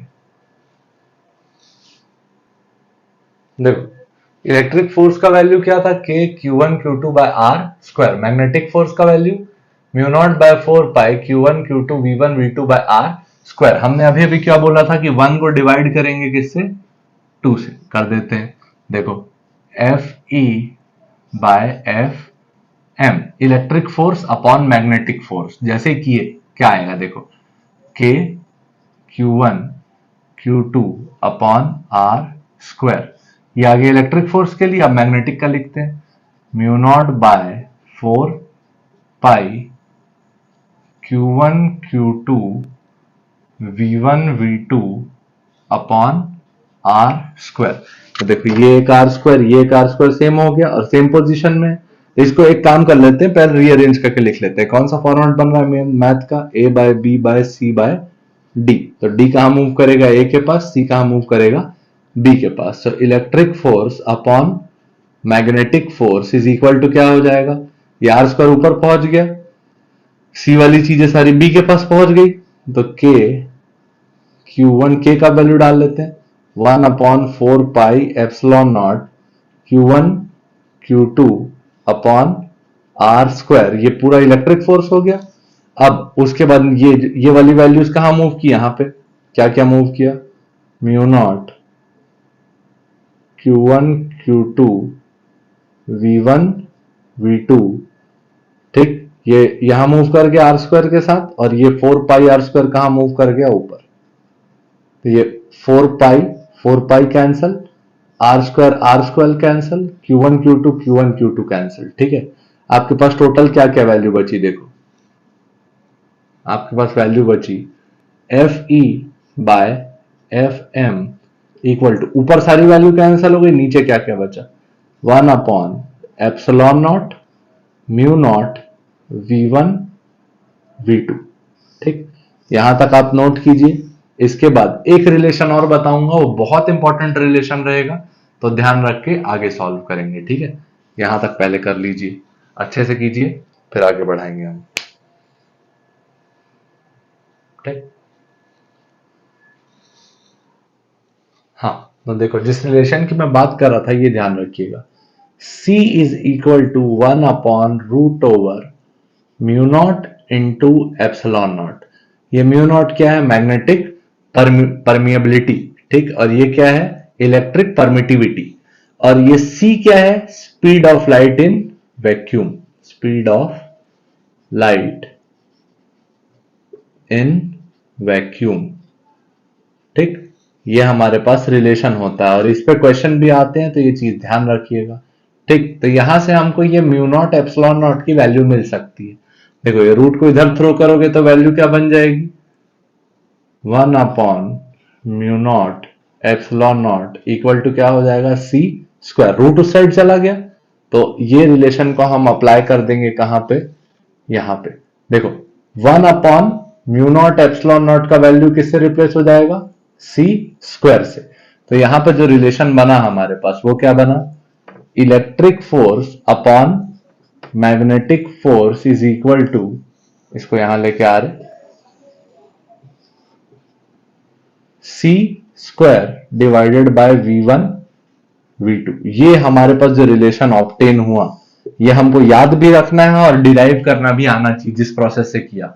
तो इस क्वेश्चन को कम से कम 2 से 3 बार प्रैक्टिस कीजिएगा, तभी आगे बढ़िएगा। ठीक है, उसके बाद ये हुआ। इसके बाद एक फाइनल हम अजम्पशन लगाएंगे कि दोनों चार्जेस की जो स्पीड थी वो क्या थी, बराबर, V1 बराबर क्या, V2। तो हमको क्या रिलेशन मिलेगा, electric force upon magnetic force is equal to speed of light का square divided by speed of particles का स्क्वायर। और ये हमारा फाइनल क्या रहेगा, आंसर। किस चीज के लिए, force between two moving charges में ratio of electric field and magnetic field. ठीक है, और हमने इसमें मीनवाइल क्या सीखा कि मैग्नेटिक फोर्स दो चार्जेस के बीच में कैसे कैलकुलेट करते हैं। इलेक्ट्रोस्टैटिक फोर्स हम इलेक्ट्रोस्टैटिक से सीख के आए थे, डिवाइड करके हमने ये रिलेशन बनाया जो हमको किसी भी हाल में याद रखना है। Electric force upon magnetic force is equal to speed of light का square upon speed of charges का स्क्वायर। ठीक है, आई होप समझ में आया होगा। ना आया हो तो पीछे करके फिर से देखिए और अच्छे से रिवाइज कीजिए, क्वेश्चन पूछा जाता है। ठीक है, इसके बाद हम इस पे करेंगे क्वेश्चन, आगे बढ़ते हैं। हाँ, देखो ये हमारे पास क्वेश्चन है, दो इलेक्ट्रॉन हैं जो एक दूसरे के पैरेलल मूव कर रहे हैं। ये एक इलेक्ट्रॉन और ये दूसरा इलेक्ट्रॉन एक दूसरे के पैरेलली मूव कर रहे हैं with equal velocity v equal to 200 into 10⁻³ metre पर second. Calculate ratio of electric force and magnetic force. Electric force और मैग्नेटिक फोर्स का क्या निकालना है, रेशियो। तो इसका वैल्यू अभी अभी देखे क्या होता है, C/V का होल स्क्वायर, C²/V स्क्वायर। ठीक, इसको जैसे ही अप्लाई कर दोगे, देखो स्पीड आपको ऑलरेडी पता है 200 इंटू 10⁻³ कितना पता है स्पीड, 200 इंटू 10⁻³ और C क्या है, speed of light. Speed of light universal constant है, speed of light in vacuum 3 into 10⁸ metre पर सेकेंड होती है। इसको रिप्रेजेंट किससे करते हो, C से। 3 इंटू 10⁸ का होल स्क्वायर। इसको सॉल्व कर लेते हैं। देखो ये 3 है, ये ऊपर जाएगा तो आपके पास क्या बचेगा 5। 3 के बाद कितने जीरो है, 5। 3 1 2 3 4 5 डिवाइडेड बाय 200 का स्क्वायर। तो ये 2 जीरो, ये 2 जीरो कैंसिल। 3000 का 3000/2 का स्क्वायर, तो ये 1 जा और ये कितने बार में गया 1500। तो electric force upon magnetic force का रेशियो क्या आया 1500 का स्क्वायर, जिसकी वैल्यू हो गई कितनी 225 इंटू 15 का स्क्वायर 225 और ये 100 का स्क्वायर 100⁻²। तो इसको क्या लिख सकते हो 225 इंटू ये 10⁻² इंटू 2 तो क्या हो गया 10⁻⁴।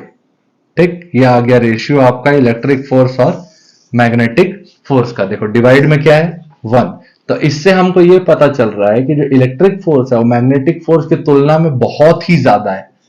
Electric force is very very greater than magnetic force. तो इनमें देखो इलेक्ट्रॉन और इलेक्ट्रॉन था, इनमें इलेक्ट्रोस्टैटिक करंट क्या होना था, रिपल्शन।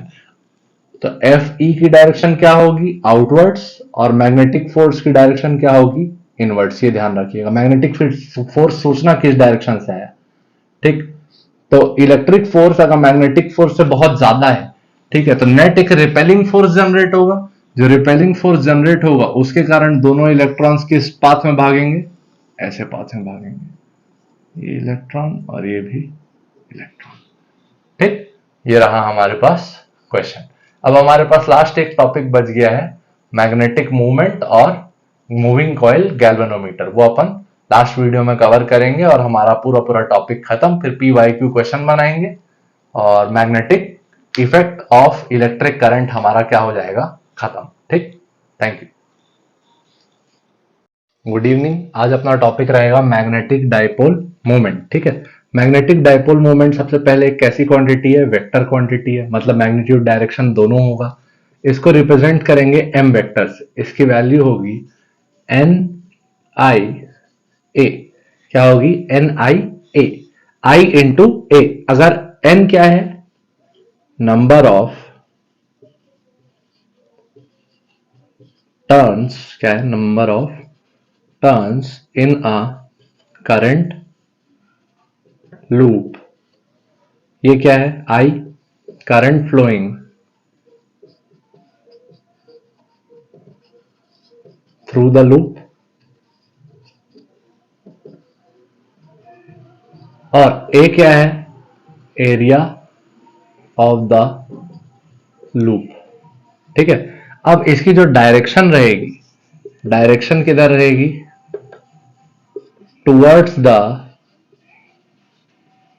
Area vector. किधर होगी, towards area vector. Area vector की तरफ इसकी क्या होगी डायरेक्शन। ठीक, तो इसके लिए आप क्या बोल पाओगे कि अगर करंट एंटी क्लॉकवाइज है, क्या है एंटी क्लॉकवाइज करंट, तो मैग्नेटिक मोमेंट की डायरेक्शन किधर रहेगी, outside the paper. Magnetic moment की डायरेक्शन किधर रहेगी, इधर। आई का वैल्यू अगर काउंटर क्लॉकवाइज है, लेकिन अगर करंट का वैल्यू क्लॉकवाइज है, आई कैसा है क्लॉक वाइज, तो मैग्नेटिक मोमेंट की डायरेक्शन कहां रहेगी, इनसाइड द पेपर। ठीक है, ये हो गई बात थ्योरी की। magnetic moment is a vector quantity. It is defined by m equal to nia, where n is the number of turns in a loop, I is the current flowing through the loop, and a is the area of the loop. Its direction is towards the direction of area vector.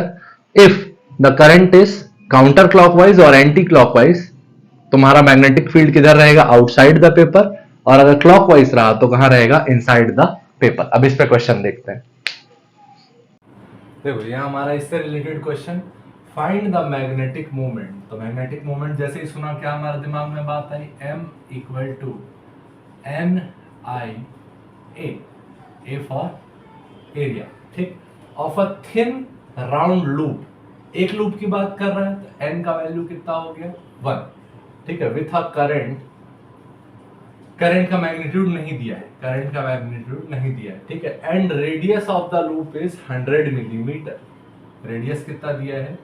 100 mm. अब 100 mm है तो इसको अपन किस में convert करेंगे? Metre में. कितने से डिवाइड करेंगे? 1000 से. 100 डिवाइडेड बाय 1000, ये क्या हो गया? मीटर.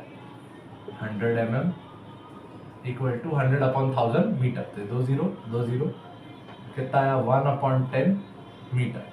ठीक, अब अगर हमको रेडियस पता है तो एरिया निकल जाएगा. एरिया का वैल्यू क्या निकलेगा? पाई आर स्क्वायर. पाई अपॉन 10 का स्क्वायर. आर का वैल्यू 1/10, तो एरिया का वैल्यू क्या आ गया? Pi by 100. अब देखो आपको एन भी पता है, ए भी पता है, आई नहीं पता. तो आई के लिए आगे डेटा क्या दिया है? मैग्नेटिक फील्ड एट सेंटर कितना दिया है? B equal to 8.0 micro tesla. ठीक है, माइक्रो के लिए आपको कन्वर्जन रेट बता चुका हूं, 8 इंटू 10 पावर माइनस 6 टेस्ला. ठीक, अब देखो ये क्या था? रिंग था. क्या था?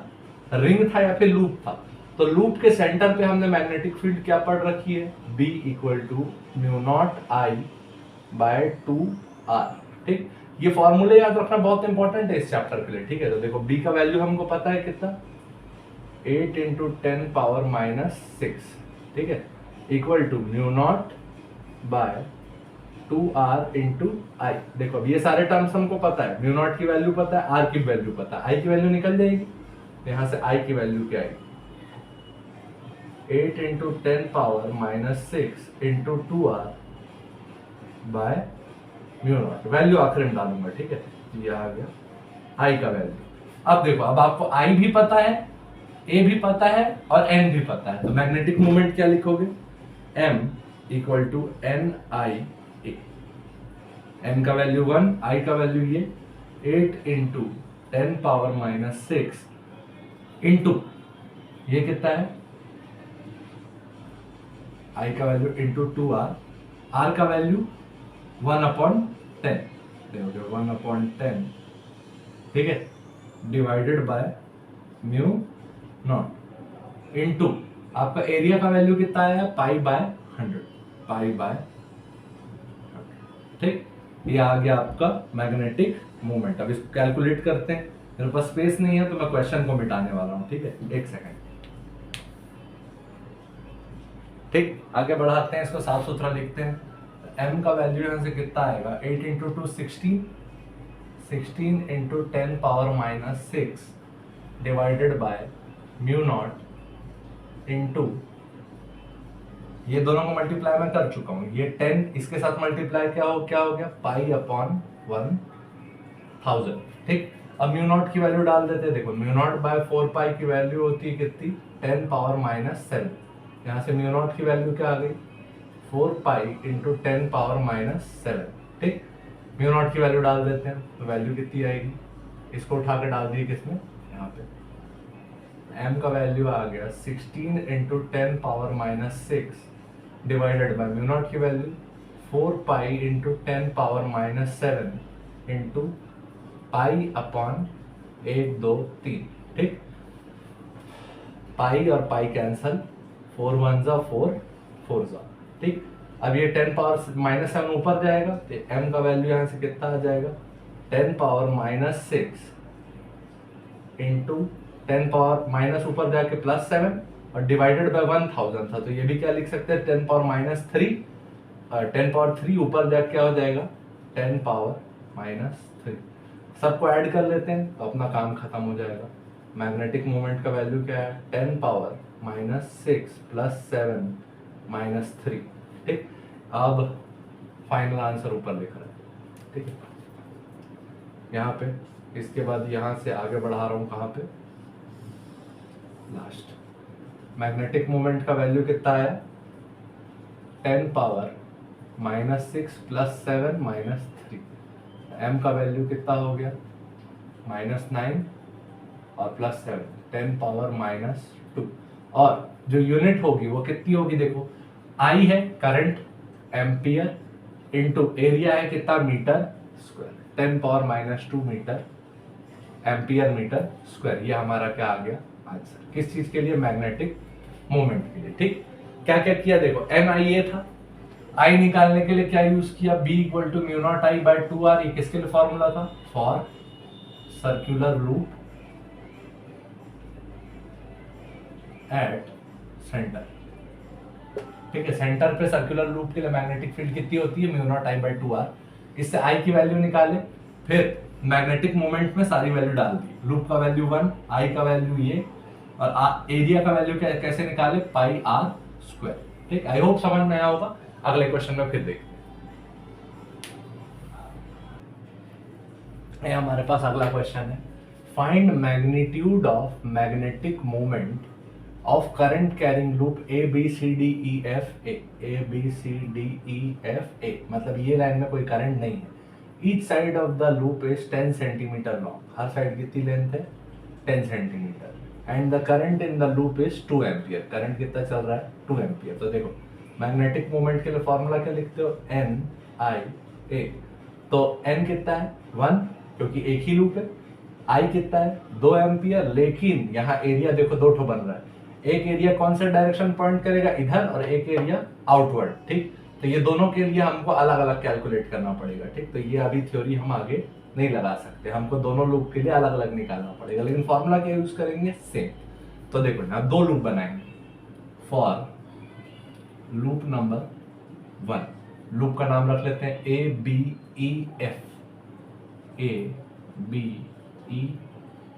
अब देखो करंट कौन सा डायरेक्शन में क्लॉकवाइज। अगर क्लॉकवाइज करंट है तो मैग्नेटिक फील्ड की मैग्नेटिक मोमेंट किस डायरेक्शन में होगा डाउनवर्ड्स, इनसाइड द ऐसे होगा। तो ये कैसे होगा B किस डायरेक्शन में वर्टिकली डाउनवर्ड। ठीक है,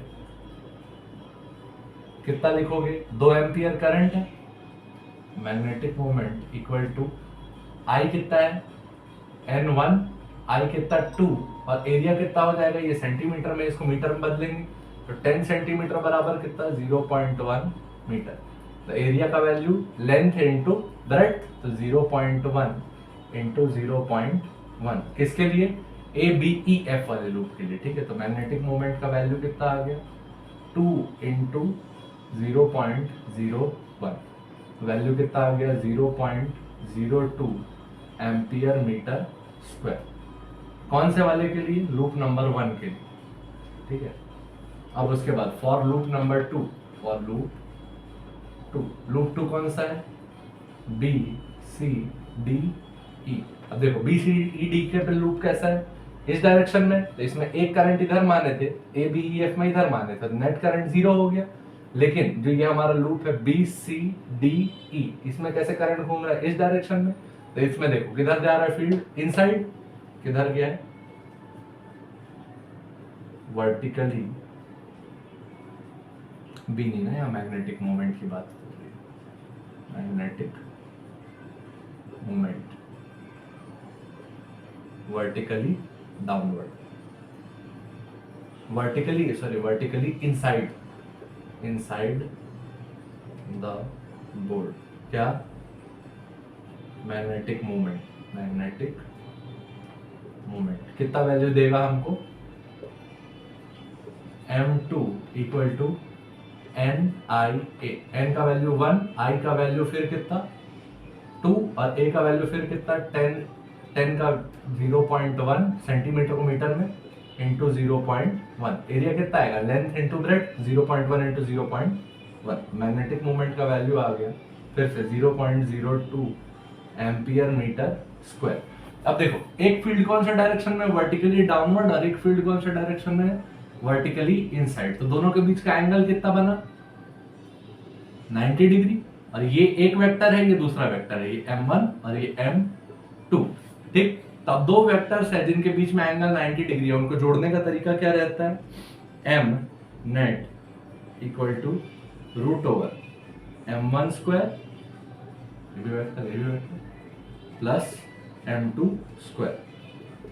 ठीक, और दोनों का वैल्यू देखो सेम आया है, तो डाल देते हैं 0.02 का स्क्वायर प्लस 0.02 का स्क्वायर।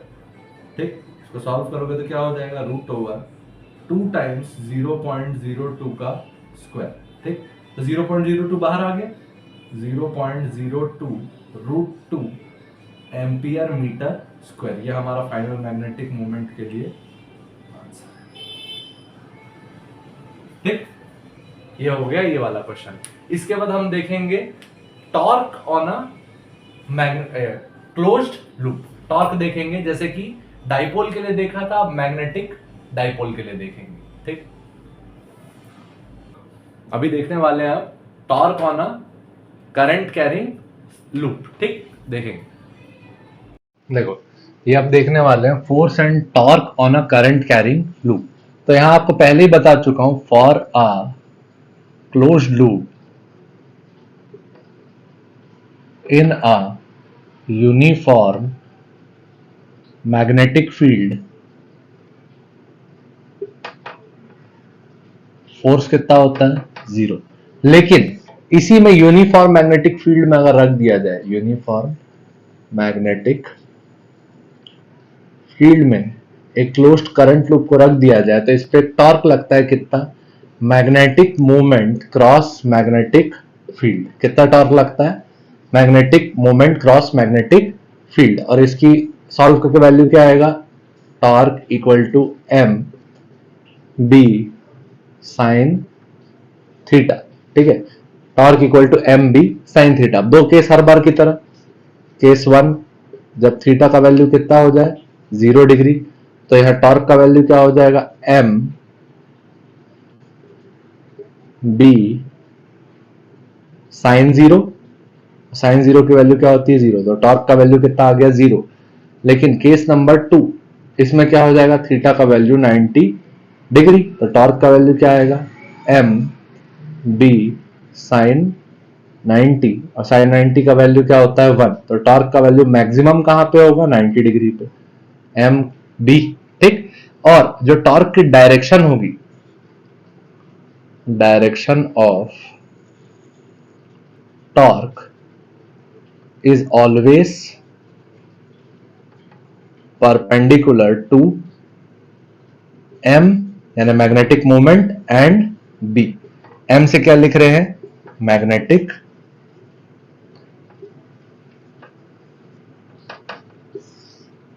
मोमेंट, और b से क्या लिख रहे हैं, मैग्नेटिक फील्ड। ठीक है, तो ये रही इसकी थ्योरी की बात।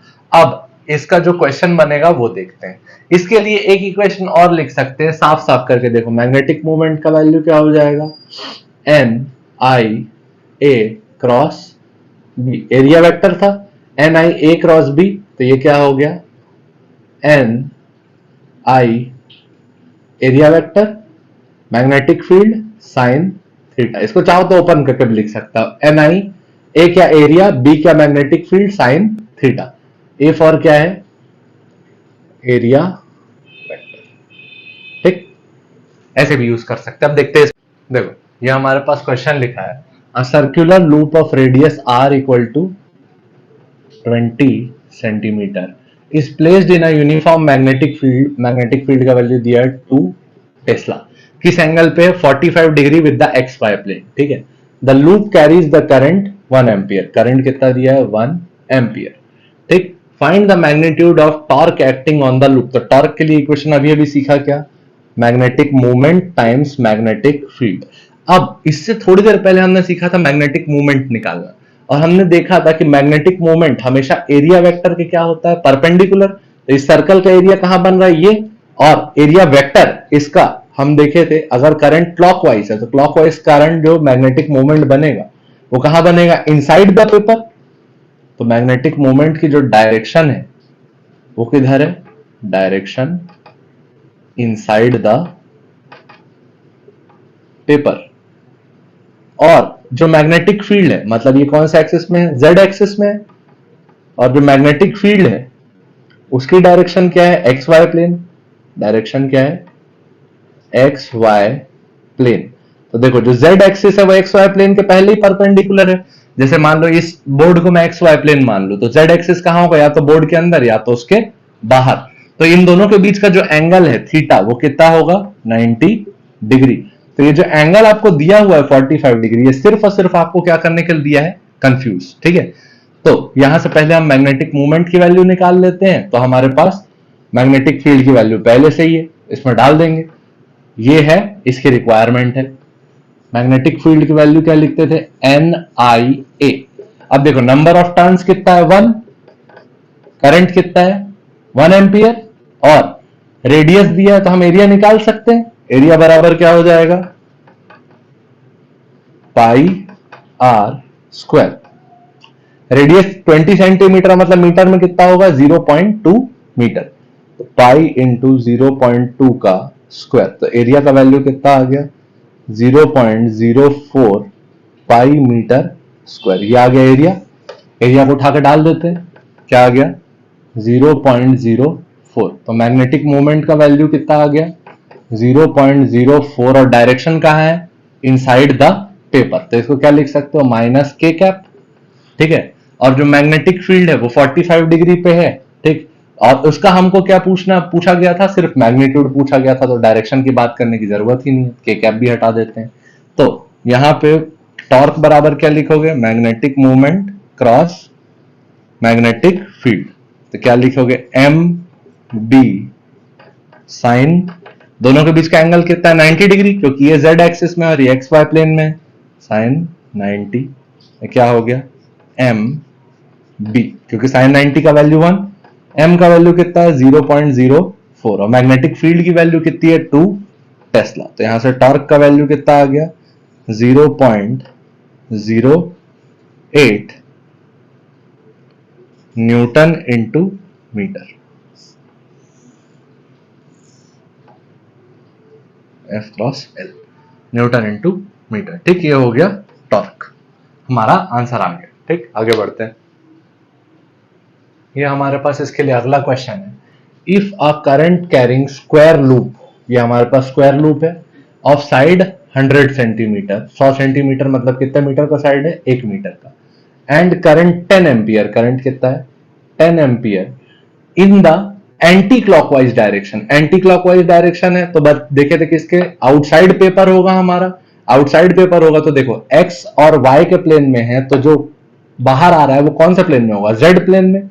तो मैग्नेटिक मोमेंट भी कौन से डायरेक्शन में है, जेड एक्सिस में। कौन से एक्सिस में है, जेड एक्सिस। ठीक, is placed in a uniform magnetic field of 300 Gauss. 300 Gauss magnetic field कितना दिया है, 300 गॉस, कौन से डायरेक्शन में, जेड डायरेक्शन में। ठीक है, इन द जेड डायरेक्शन, यह हमको इमेज से दिया है। जेड डायरेक्शन में क्या है, मैग्नेटिक फील्ड इन जेड डायरेक्शन।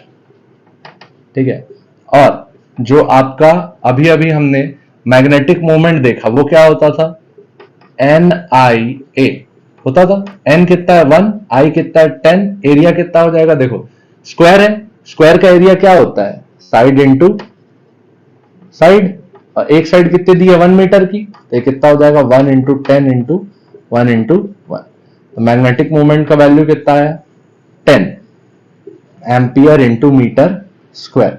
ठीक है, और जो डायरेक्शन रहेगी एंटी क्लॉकवाइज के लिए क्या बोले थे, आउटसाइड, मतलब in the positive Z axis. अगर बोर्ड के अंदर होता तो क्या लिखता, नेगेटिव जेड एक्सिस, इन जेड डायरेक्शन। जेड भी कैसा, पॉजिटिव, और ये भी कैसा दिया है देखो, पॉजिटिव। तो यहां आप देख पा रहे हो कि मैग्नेटिक मूवमेंट और मैग्नेटिक फील्ड के बीच का जो डायरेक्ट एंगल है वो कितना हो गया, दोनों सेम डायरेक्शन में हो गया। तो दोनों वेक्टर अगर सेम डायरेक्शन में है m और b, इनके बीच का एंगल कितना हो गया, थीटा कितना हो गया, 0 डिग्री। ठीक है, तो टॉर्क का वैल्यू क्या लिखते हो, magnetic movement cross magnetic field. Magnetic movement की वैल्यू कितनी है 10, मैग्नेटिक फील्ड की वैल्यू कितनी है 300 गॉस। अब देखो यहां गॉस का, ये अपना जो magnetic effect of electric current का लास्ट थ्योरी टॉपिक, इसका नाम है मूविंग कॉइल गैल्वेनोमीटर। ठीक है, ये किस प्रिंसिपल पे बेस्ड है, based on principal that a current carrying loop experiences a torque in uniform magnetic field। देखो एकदम सिंपल कॉन्सेप्ट है, अंदर एक कॉइल लगी हुई है जिसमें क्या लगा हुआ है, तार लपेटाए हुए हैं। उसको किसके कोर पे लपेटा गया है, सॉफ्ट आयरन के कोर पे लपेटा गया, ताकि हम लोग को मैग्नेटिक फील्ड की वैल्यू ज्यादा मिले। ठीक, अब इसको दो मैग्नेट्स के बीच रख दिया गया, तो ये मैग्नेट्स क्या प्रोवाइड कर रहे हैं, यूनिफॉर्म मैग्नेटिक फील्ड। तो जब भी इस कॉइल में से अगर करंट पास होता है तो ये क्या एक्सपीरियंस करता है, टॉर्क। जैसे टॉर्क एक्सपीरियंस करेगा ये कॉइल होने लगेगा, और इसको वापस कौन लेके आएगा, ये स्प्रिंग। और जो ये घूमेगा उसका रिप्रेजेंटेशन कौन करेगा, ये टॉर्शन हेड। ठीक है, तो बस ये डायग्राम एक बार प्रैक्टिस कर लेना, और ये इसकी थ्योरी है क्या, based on the principle of current carrying loop experiences torque in a magnetic field. ठीक है, अब इसमें दो मैथमेटिकल पार्ट इंपॉर्टेंट है कि इसमें टॉर्क कितना लगेगा, पहला। दूसरा कि इसमें करंट सेंसिटिविटी क्या होगी, कितना करंट पास होगा तो कैसी रीडिंग देगा। और दूसरा वोल्टेज की सेंसिटिविटी कैसे पता लगाएंगे। देखते हैं, बहुत सिंपल टॉपिक है, जल्दी से खत्म करते हैं। ठीक है, देखो टॉर्क के लिए क्या लिखते थे, m क्रॉस b। ठीक है, और इसमें ध्यान रखिएगा कि जो मैग्नेटिक मूवमेंट है वो किस डायरेक्शन में है, अपवर्ड्स है। ऐसा कॉइल लगा हुआ था तो मैग्नेटिक मूवमेंट अपवर्ड और मैग्नेटिक फील्ड इस डायरेक्शन में, तो दोनों के बीच का एंगल ऑलवेज कितना है, 90 डिग्री। तो टॉर्क इक्वल टू क्या आया, एम बी साइन 90। टॉर्क का वैल्यू क्या हो गया, एम बी। ठीक, दोनों का मैग्नीट्यूड। अब m का वैल्यू क्या, एन आई ए, और मैग्नेटिक फील्ड का वैल्यू b, दोनों का मैग्नीट्यूड। ठीक है, तो ये आ गया टॉर्क का वैल्यू आपके पास। ठीक, अब देखो यहां पे टॉर्क के कारण वो ऊपर का टॉर्शन हेड घूम रहा था, तो टॉर्क इक्वल टू यहां पे हम लोग कौन सा लगाएंगे, जो 11th वाला रोटेशन का थ्योरम था, torque equal to k times alpha. ठीक है, ये k क्या रिप्रेजेंट कर रहा है, टॉर्शन कांस्टेंट। क्या रिप्रेजेंट कर रहा है, टॉर्शनल कांस्टेंट। अब ये दोनों को इक्वेट कर देते हैं, for equilibrium N I A B is equal to K alpha. ठीक, यहां से आपके पास आई की वैल्यू क्या आएगी, आई की वैल्यू आएगी K alpha upon N A B, A for area, B for magnetic field, K for torsional constant. तो ये पूरी वैल्यू को हम लोग उठा लेंगे और इसको क्या लिख देंगे, I is equal to G alpha. क्या लिख देंगे, I is equal to G alpha. ठीक, ये हमारा मेन रिलेशन रहेगा। जी क्या रहेगा, हमारा सेंसिटिविटी कांस्टेंट रहेगा। क्या रहेगा, सेंसिटिविटी कांस्टेंट। ठीक, देखते हैं अब। देखो ये जी का जो वैल्यू आया, यहां से क्या लिखे, K upon N A B, G equal to K upon N A B. ये जी क्या है, गैल्वेनोमीटर कांस्टेंट, गैल्वेनोमीटर कांस्टेंट, या फिर इसी को हम बोलते हैं क्या, सेंसिटिविटी कांस्टेंट। ठीक है, ये इसका बेसिक थ्योरी है। क्या क्या किया देखो, torque equal to M cross B, 90 degree था तो M B sine theta, torque equal to M B. M का वैल्यू क्या होता है, N I A into magnetic field, N I A B. Torque equal to क्या लिखते थे 11th class में, आई अल्फा, आई की जगह क्या लिखे, के का नाम क्या है, टॉर्शनल कांस्टेंट। फिर ये इक्वेशन नंबर 1, ये इक्वेशन नंबर 2। इक्विलिब्रियम पोजीशन के लिए हमने दोनों टॉर्क को बराबर कर दिया था, NIAB is equal to K alpha. यहां से हमने किसकी वैल्यू कैलकुलेट की, I की। I की वैल्यू क्या आई, K times G times alpha. G की वैल्यू क्या निकाली, K अपॉन NAB। ठीक, तो यहां से आपको यह पता चल गया कि I is proportional to alpha. क्या पता चल गया, I is proportional to alpha. मतलब आप जितना ज्यादा करंट लगाएंगे उतना ज्यादा क्या होगा, रोटेशनल एक्सेलरेशन। ठीक है, current passing is proportional to the current, rotational constant is proportional to current passing. rotational acceleration is proportional to current passing।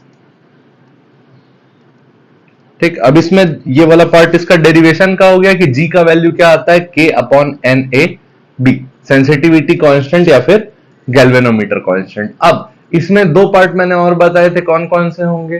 पहला होगा करंट सेंसिटिविटी और दूसरा होगा वोल्टेज सेंसिटिविटी। हमने सेंसिटिविटी कांस्टेंट पता लगा लिया है, अब देखते हैं आगे। हाँ देखो, ये हम देखने वाले हैं करंट सेंसिटिविटी। ये क्या होगा, deflection of the galvanometer per unit current flowing through it. तो देखो सेंसिटिविटी किससे लिखेंगे, करंट सेंसिटिविटी को IS। ठीक, ये क्या बोल रहा है, डिफ्लेक्शन को किसमें नापते, देखो जैसे ये पहले एरो इधर थी, बाद में एरो इधर हो गई, तो इस एंगल में कितना वेरिएशन आया, थीटा। तो मान लो थीटा वेरिएशन आया कब, जब हमने I करंट पास किया। ठीक, तो यही होती है क्या, करंट सेंसिटिविटी। और थोड़ी देर पहले देखा था गैल्वेनोमीटर कांस्टेंट निकाला था, उसको भी मैंने क्या बोला था, सेंसिटिविटी कांस्टेंट। तो उसकी जगह हम ये भी यूज कर सकते हैं, क्या, NAB बाय K। क्या यूज कर सकते हैं, NAB by K। Theta by I is equal to NAB by K या फिर करंट सेंसिटिविटी। ठीक, ये हो गई हमारी करंट सेंसिटिविटी की बात। ठीक, अब इसी में देखेंगे अगला एक क्वेश्चन देखते हैं, उसके बाद देखेंगे वोल्टेज सेंसिटिविटी। ठीक है, ठीक। अच्छा, इसकी यूनिट क्या आ जाएगी, यूनिट आएगी रेडियन पर एम्पियर या फिर डिविजनल। यहां मान लो एक ये 1 है, ये 2 है, तो कितना डिवीजन पार किए पर एम्पियर। ठीक, ये इसकी यूनिट हो जाएगी। अब देखते हैं एक टॉपिक और बचा है, उसको भी कंप्लीट कर लेते हैं, उसके बाद ही देखेंगे क्वेश्चन। ठीक है, लास्ट क्या बचा है, वोल्टेज सेंसिटिविटी, कि वोल्टेज के लिए कितनी सेंसिटिविटी है। तो वोल्टेज सेंसिटिविटी के लिए क्या लिखोगे, VS, और क्या लिखोगे, कितना कितना डिफ्लेक्शन आ रहा है per unit change in voltage लिखोगे। तो अब जैसे ही लिखोगे तो इसमें सीधे सीधे इक्वेशन है, देखो यहां से आप थीटा की वैल्यू क्या निकाल सकते हो, निकालते देखो यहां से थीटा और इसको रिलेट कर देते हैं। तो theta by I is equal to NAB by K। तो यहां से थीटा का वैल्यू क्या आ गया, NAB by K into I। ठीक, यहां थीटा की जगह क्या डाल देंगे, ये वैल्यू डाल देते हैं, theta equal to NAB by K into I। ठीक है, I, और ये हो गया थीटा का वैल्यू पूरा पूरा बाय V। अब आपको करंट इलेक्ट्रिसिटी से भली भांति याद होगा Ohm's law, V equal to क्या होता है, I इंटू R। इसको उठा के यहां डाल देते हैं, क्या वैल्यू आई, NAB by K into I by I into R। यहां से I और I कैंसल हो गया, बचा जो वैल्यू आया वही हमारा आंसर होगा। क्या, इसको आप साफ सुथरा लिख रहा हूं, voltage sensitivity is equal to theta by V, या फिर देखो क्या आया, NAB by K times resistance. क्या आया, NAB by K times resistance. तो ये हो गया वोल्टेज सेंसिटिविटी। ठीक, और ये हमको क्या रखना है, याद रखना है। ठीक, ध्यान रखिएगा, ये IR क्या है, ओम्स लॉ। I क्या है, current through conductor, current through loop, R क्या है, रेजिस्टेंस ऑफ द लूप। बार बार बना के देखिएगा, एन ए बी बाय के क्या होता है, करंट सेंसिटिविटी, ठीक। और यहां पे वोल्टेज सेंसिटिविटी के लिए एन ए बी बाय के, बस एक आर बढ़ जाएगा, ठीक। ये ध्यान रखिएगा दोनों टॉपिक। अब इस पे क्वेश्चन करते हैं और हमारा टॉपिक खत्म करते हैं, ठीक। ये आपके पास क्वेश्चन दिया गया है, a moving coil galvanometer has effective area of, area पहले से ही दे दिया, 5 into 10 power minus 2 metre square, ठीक।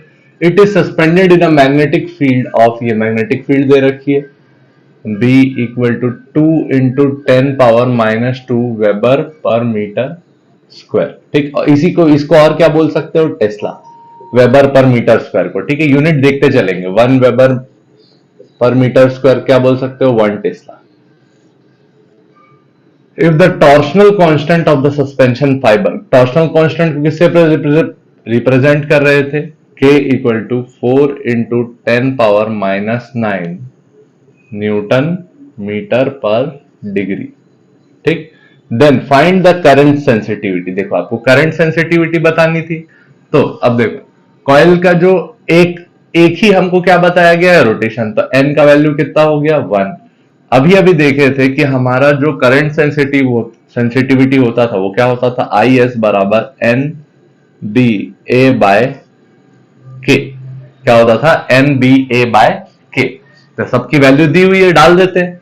एन का वैल्यू 1, बी का वैल्यू क्या है, 2 इंटू 10 पावर माइनस 2, ए का वैल्यू कितना है, 5 इंटू 10 पावर माइनस 2, और के का वैल्यू कितना है, 4 इंटू 10 पावर माइनस 9। तो ये आ गया current sensitivity is equal to, ये 2 और ये 5 मल्टीप्लाई होके हो गया कितना, 10 अपॉन 4, पावर सारी ऐड कर लेते हैं, 10 power minus 2 into 10 power minus 2, और ये ऊपर जाके क्या हो जाएगा, 10 पावर प्लस 9।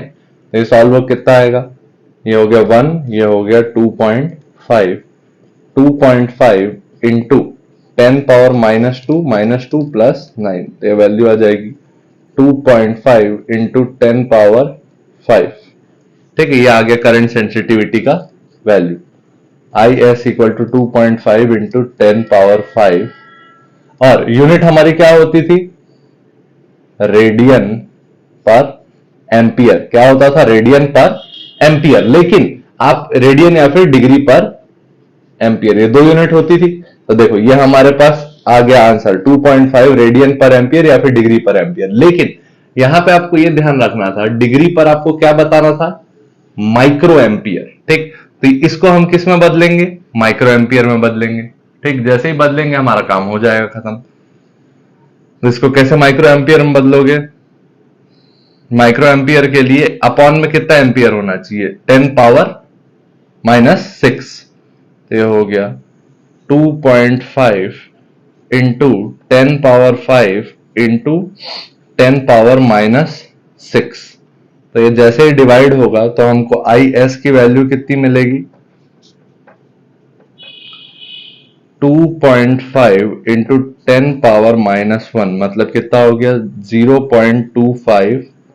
ये वैल्यू कितनी आ गई, सॉल्व होके ऊपर लिख रहा ना, आई एस की वैल्यू आ गई 2.5 इंटू 10 पावर माइनस 1, यानी कि 0.25 डिग्री पर माइक्रो एम्पियर, ठीक है। एम्पियर को माइक्रो एम्पियर बना दिए, बस और कुछ नहीं किए, ठीक। ये अपने पास काम हो गया खत्म। एक क्वेश्चन और करें, ये हमारे पास अगला क्वेश्चन है, a moving coil galvanometer has 100 turns, N equal to कितना हो गया 100। उसके बाद each turn has area 2 centimetre, तो एरिया कितना है 2 centimetre square. Magnetic field produced by the magnet is 0.01 tesla. Deflection of the galvanometer coil is theta equal to कितना हो गया 0.5 रेडियन। डिफ्लेक्शन को थीटा में नाप रहे थे। When the current is 10 milliampere, current कितना है 10 मिली एम्पियर, ठीक। तो देखो यहां पे कौन सा लग जाएगा रिलेशन, और find the torsional constant K equal to पूछा है, तो यहाँ पर रेलेवेंट इक्वेशन कौन सा है, current sensitivity is equal to theta by current passed equal to NBA upon K। ठीक है, तो देखो करंट सेंसिटिविटी की यहां बात ही नहीं की गई है, थीटा दिया हुआ है, करंट दिया हुआ है, N दिया हुआ है, B दिया हुआ है, A दिया हुआ है, K पूछा है, तो इसको लगा देंगे। क्या लगाओगे, theta by I is equal to NBA by K। यहां मिली एम्पियर को चेंज कर लेते तो 10 इंटू 10 पावर -3 एम्पियर। ठीक है, थीटा कितना है 0.5, तो 0.5 divided by 10 into 10 power -3 equal to n का वैल्यू 100, b का वैल्यू 0.01 और a का वैल्यू इसको मीटर स्क्वायर में बदलना पड़ेगा, तो 2 अपॉन कितने में बदलोगे, 1 2 3 4 मीटर स्क्वायर, 10,000 मीटर स्क्वायर, तो ये हो गया 2 अपॉन 1 2 3 4। बचा क्या नीचे, n हो गया, b हो गया, a हो गया, बचा k। अब ये वैल्यूज को सॉल्व कर लेते हैं तो k इधर चला जाएगा, ये k है ना, k का वैल्यू उधर, तो k उधर गया, बाकी सारे नंबर इधर ले आते हैं, तो 100 इंटू 0.01 कितना हो गया, ये कैंसिल हो गया इसके साथ, बचा क्या 2 अपॉन 10,000, ये 0.5 नीचे आया 0.5 और ये ऊपर गया 10 इंटू 10 पावर -3, तो ये 1 0 यहां कैंसिल हो गया, k का वैल्यू कितना आया 2 इंटू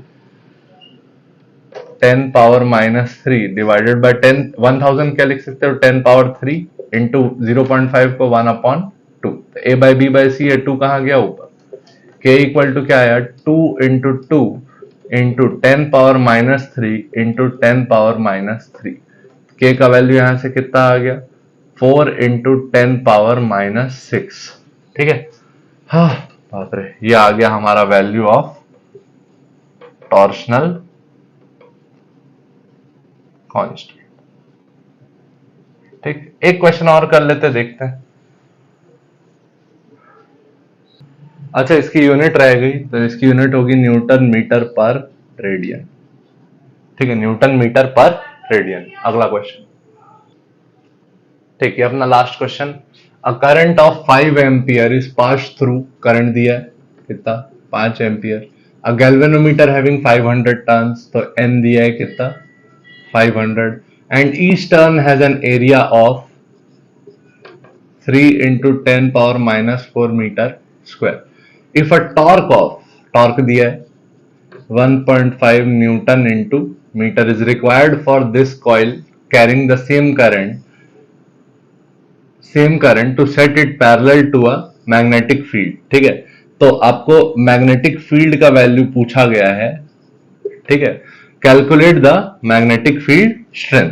देखो यहां पे रेलेवेंट इक्वेशन क्या बनेगी, आपको मैग्नेटिक फील्ड पूछा गया है, तो और क्या दिया है NIA, NIA, तो यानी आपको ले दे के M दे दिया है, M cross B is equal to क्या होता था टॉर्क, तो देखो M दिया है, B पूछा गया है, टॉर्क दे रखा है आपको। ठीक, तो बहुत इजी क्वेश्चन हो गया, ये दोनों का वैल्यू डालेंगे, इसका वैल्यू निकाल देंगे, इसको क्या लिख देंगे MB साइन थीटा, और मूविंग कॉइल गैल्वेनोमीटर के देखा था थीटा का वैल्यू क्या होता था 90 डिग्री, टॉर्क का वैल्यू क्या हो गया MB, डाल देते हैं।